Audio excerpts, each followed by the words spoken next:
And finally, I would encourage you to think for yourself. You're going to be an independent clinician. Many of you are going to obtain your own licenses to practice independently. Act like it.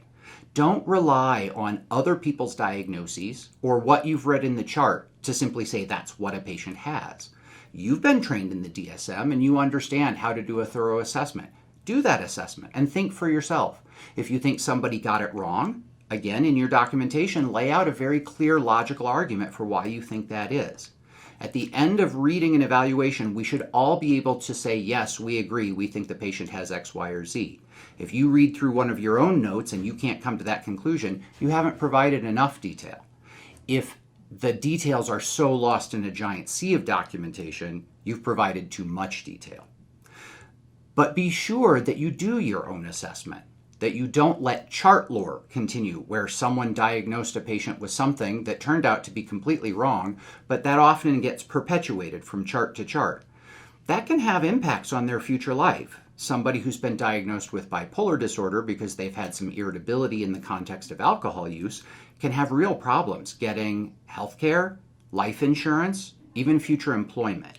It's really important to make sure that you're being accurate and that if you see something in a chart that you think isn't accurate, that you investigate it and document it thoroughly. If you meet resistance when voicing concerns with other practitioners or with physicians, again, always go back to your concern and care about the patient's well-being and function. Understand, too, that you might be wrong, that as you pick out certain symptoms, you may think it meets criteria for a disorder, but other providers, possibly with more experience, may have a better explanation or a different understanding of what's going on. Be willing to learn. Pick your battles. If you have a situation where you really believe that you're correct and people aren't listening to you, go talk to your supervisor. Make sure that you don't make it personal, that you don't get defensive and fall into that pattern. Conflict is a good thing. It's how we get our needs met. It's how we resolve discrepancies or issues between each other. It's how we do the conflict that counts.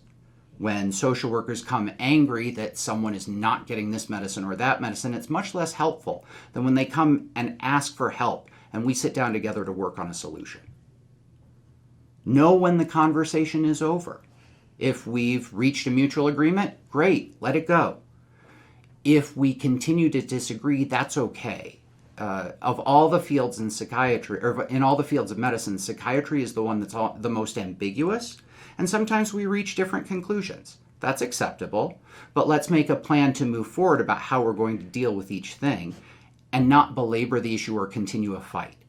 Again, if you continue to run into resistance and you believe that you absolutely have something of concern, take it to your supervisor and they'll help you negotiate the process. Regardless of the outcome of any conflicts, always be gracious. We're all just trying to do the best job that we can every day, and our focus generally is on the patients. Sometimes we lose sight of that on a long call shift or when we're irritable and cranky from poor sleep, and it's important to remember that no one is in this to be malicious. We're all working together to try and help improve the lives and quality of care of our patients.